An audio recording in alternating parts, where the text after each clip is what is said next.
हज़रत आयशा ने ये सबक दिया है कि मुसलमान अगर हो, अल्लाह से मोहब्बत करते हो, रसूल से मोहब्बत करते हो, अल्लाह को बुरा भला कहा जाए तो तुम्हारा खून खौल जाना चाहिए, रसूल को बुरा भला कहा जाए तो तुम्हारा खून खौल जाना चाहिए। हज़रत आयशा कहती हैं मुझसे बर्दाश्त नहीं हुआ, मैंने जवाब दिया, ऐ यहूदियों तुम पर अल्लाह की लानत आए, तुम मेरे नबी को बुरा भला कह रहे।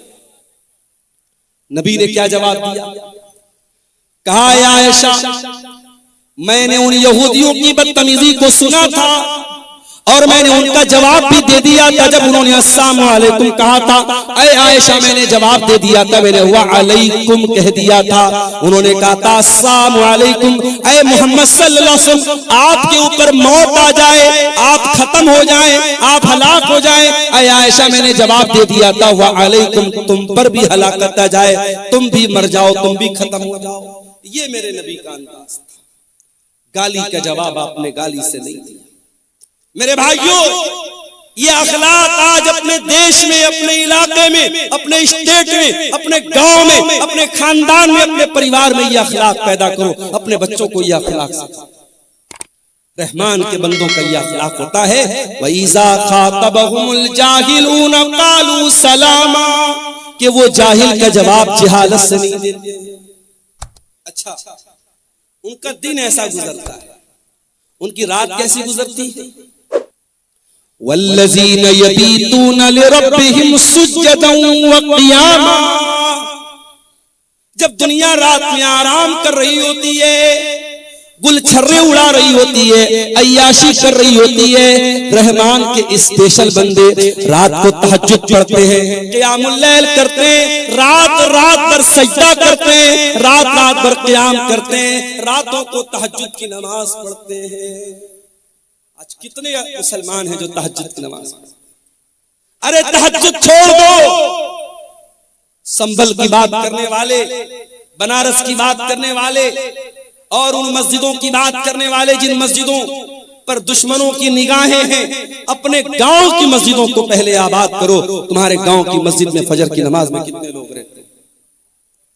मुअज्जिन अज़ान की आवाज दे रहा है, अस्सलातु खैरुम मिनन नौम, नमाज नींद से बेहतर है, और मोहल्ले में गांव में सैकड़ों लोग रहते हैं, दो चार बूढ़ों के अलावा, दो चार बुजुर्गों के अलावा जो डंडा लेके मस्जिद में पहुंचते हैं, कोई फजर की नमाज में आने को तैयार नहीं है। गोया हम ये साबित कर रहे हैं कि ऐ मुअज्जिन, तू कहता है नमाज नींद से बेहतर है, लेकिन मेरे नजदीक नींद बेहतर है, मैं नींद को छोड़ करके नमाज पढ़ने को तैयार नहीं। आज का मुसलमान 5 टाइम की नमाज पढ़ने को तैयार नहीं, और वो बेचारा बैठ करके तबसरा कर रहा है हमारी मस्जिदें निशाने पर हैं, हमारी मस्जिदों पर दुश्मनों की गलत नजर है। अरे दुश्मन की गलत नजर बाद में है, पहले तूने अपनी मस्जिदों को वीरान किया। दिल्ली की जामा मस्जिद में अभी मेरे पास वीडियो आया, वहां इंस्टाग्राम की रील बन रही है, लड़का लड़की प्यार मोहब्बत की रील बना रहे। कहा? अल्लाह के घर में, जामा मस्जिद में। मैंने वीडियो देखा, मेरा खून खौल गया कि जामा मस्जिद के एडमिनिस्ट्रेशन और वहां की इंतजामिया क्या कर रही है। इस तरीके के बेहुदा वीडियोस जामा मस्जिद के अंदर बनाए जा रहे हैं। प्यार मोहब्बत की बातें एक लड़का लड़की वो वीडियो के अंदर फिल्मा रहे, और वो वीडियो जामा मस्जिद दिल्ली के अंदर बन रही है। मेरे प्यारे साथियों, दिल्ली के अंदर 5 मस्जिदें तो ऐसी है, पुरानी मस्जिदें जो पिकनिक स्पॉट बन चुकी है, और वहां आशिक और माशूक मिलने जाते हैं। वो लवर्स पॉइंट बन गया है, वो आशिकों के मिलने का अड्डा बन गया है। ये मुसलमान का हाल है, और वो बेचारा कह रहा है कि साहब हमारी मस्जिदों पर दुश्मनों की गलत नजर है। अल्लाह कह रहा है मेरे स्पेशल बंदे 5 टाइम की नमाज के तो पाबंद होते ही होते हैं। वल्लज़ीन यबीतून लिरब्बिहिम सुज्जदन व क़ियामा, वो रात रात भर सजदे में रहते हैं, वो रात रात भर क़ियाम में रहते हैं, वो अल्लाह की बारगाह में रोते रहते हैं, वो अल्लाह की बारगाह में तहज्जुद पढ़ते हैं, क़ियामुल लैल करते हैं। कल जुमा का दिन है, फजर की नमाज में आप मस्जिद में जाएंगे, अगर इमाम साहब को मसला मालूम है, सुन्नत का तरीका मालूम है, इमाम साहब पहली रकात में सूरह सजदा पढ़ाएंगे, दूसरी रकात में सूरह दहर पढ़ाएंगे। सूरह सजदा की तिलावत जब आप सुनेंगे, सूरह सजदा में ये आयत भी इमाम साहब तिलावत करेंगे, ततजाफा जुनूबुहुम अनिल मज़ाजी यदऊन रब्बहुम खौफन व तमा, मेरे नेक बंदे वो हैं जो अपने बिस्तर से अलग रहते हैं, रातों में लोग सोए रहते हैं, मेरे नेक बंदे अपने बिस्तर से अलग होकर अल्लाह की बारगाह में रुकू कर रहे होते हैं, अल्लाह की बारगाह में सजदा कर रहे होते हैं। मेरे नेक बंदे तहज्जुद पढ़ते हैं, मेरे नेक बंदे क़ियामुल लैल करते हैं। और एक बात आपको बोलता हूं, कभी कोई मसला फंस जाए, कभी जिंदगी में कोई प्रॉब्लम आ जाए, कभी कोई समस्या आ जाए, नुस्खा बताता हूं, नोट कर लो। 5 टाइम की नमाज की पाबंदी करो और तहज्जुद की नमाज के लिए मोबाइल पर अलार्म सेट करो। फजर की अजान 5 बजे हो रही है, रात में 3 बजे उठो और वजू करके 8 रकात तहज्जुद की नमाज पढ़ो, मैक्सिमम 8 रकात।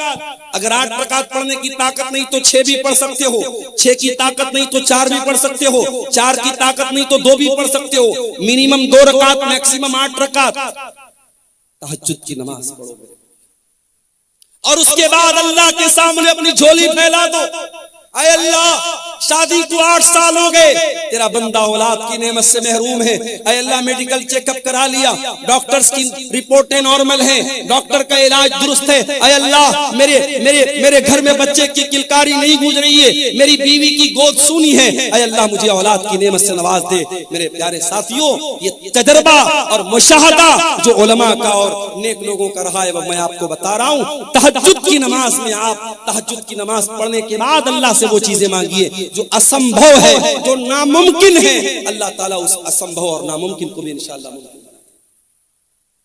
तजर्बे और मुशाहदे की बात बता रहा हूं, क्योंकि वो वक्त ऐसा है मेरे प्यारे साथियों जब अल्लाह खुद आसमान दुनिया पर नाजिल होता है और अल्लाह खुद कहता है अपने बंदों से, मांगो मुझसे, मैं तुम्हारी पुकार को सुनूंगा, मुझसे मग़फ़िरत तलब करो, मैं तुम्हें माफ कर दूंगा, मुझसे सवाल करो, मैं तुम्हें दूंगा। अल्लाह देने के लिए उतरा है, अल्लाह दे रहा है। और मेरे प्यारे साथियों, हम इतने बदनसीब हैं, हम उस मुबारक वक्त को, उस अजीम घड़ी को हम उसको खो देते हैं। मेरे प्यारे साथियों, तहज्जुद की नमाज आपको बहुत कुछ ऐसा देगी जो आपको सोच के भी बाहर है, आपके तसव्वुर से भी बाहर है। अल्लाह कह रहा है, मेरे स्पेशल बंदे रातों को तहज्जुद की नमाज पढ़ो।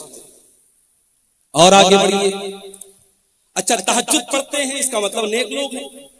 अब जब नेक लोग हैं तो उनको तो अपने आप पर एक खुशी होनी चाहिए कि साहब हम तो तहज्जुद पढ़ने वाले हैं, जन्नत तो हमारे बाप की होगी, जन्नत में तो हमारा रिजर्वेशन हो गया। नहीं, तहज्जुद पढ़ने के बावजूद अल्लाह के अजाब से डरते रहे।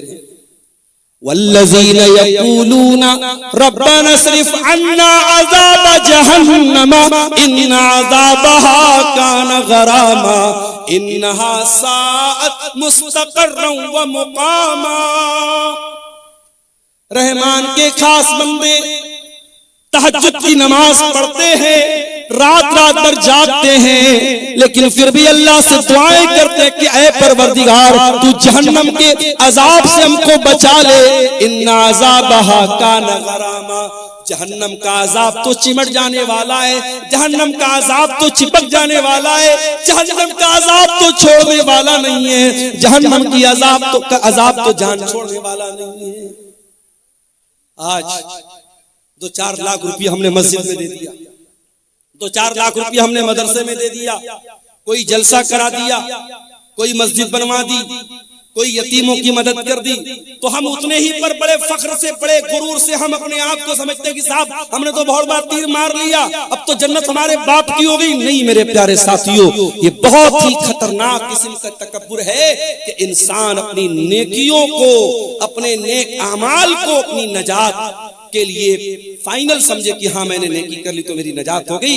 इंसान को नेकी करके भी डरना चाहिए, पता नहीं अल्लाह ताला ने उसकी नेकी कबूल की है कि नहीं। हजारों साल पहले जब इब्राहिम अलैहिस्सलाम ने खाने काबा को बनाया था, उनका बेटा इस्माइल भी अपने बाप के साथ खाने काबा को बना रहा था। दोनों बाप बेटे खाने काबा को बना रहे थे और बाप बेटे क्या दुआ कर रहे थे, कुरान बाप बेटों की दुआ को बयान कर रहा है। व इज़ यरफ़उ इब्राहीमुल क़वाइद मिनल बैति व इस्माइल रब्बना तक़ब्बल मिन्ना इन्नका अंतस समीउल अलीम। ऐ परवरदिगार, इब्राहिम दुआ कर रहे हैं, उनका बेटा इस्माइल दुआ कर रहा है, ऐ परवरदिगार हम बनाने को तो खाने काबा बना रहे हैं, ऐ अल्लाह हम तेरा घर बना रहे हैं, हम मस्जिद बना रहे हैं, लेकिन ऐ अल्लाह हमको पता नहीं हमारा ये अमल कबूल होगा कि नहीं होगा। रब्बना तकब्बल मिन्ना इन्नका अंतस समीउल अलीम, ऐ अल्लाह तू हमारी इस नेकी को कबूल फरमा ले, तू दुआओं को सुनने वाला है, तू दिल का हाल जानने वाला है। नेकी के बाद इंसान को चिंता होनी चाहिए कि हमारी नेकी अल्लाह ताला के स्वीकार हुई कि नहीं हुई, अल्लाह ताला के कबूल हुई कि नहीं हुई। रहमान के बंदे तहज्जुद पढ़ते हैं और फिर भी दुआ करते हैं कि ऐ अल्लाह हमें जहन्नम के अजाब से बचा ले, इन्न अज़ाबहा कान गरामा, जहन्नम का अजाब इंसान को चिपक जाने वाला। गरामा का मतलब समझते हैं? अरबी जबान में जब कोई किसी से कर्जा लेता है तो जो कर्जा वसूलने के लिए आता है उसके लिए अरबी में गराम का लफ्ज इस्तेमाल होता है। जाहिर है कि अगर आपने किसी से कर्जा लिया है तो बार बार आपके घर पे आएगा, आपको छोड़ेगा नहीं आपसे जब तक पैसा नहीं ले लेगा। जहन्नम का अजाब भी गरामा है, जहन्नम का अजाब छोड़ने वाला नहीं है, जहन्नम का अजाब चिपक जाने वाला है, चिमट जाने वाला। अल्लाह ताला हम सबकी हिफाजत फरमाए।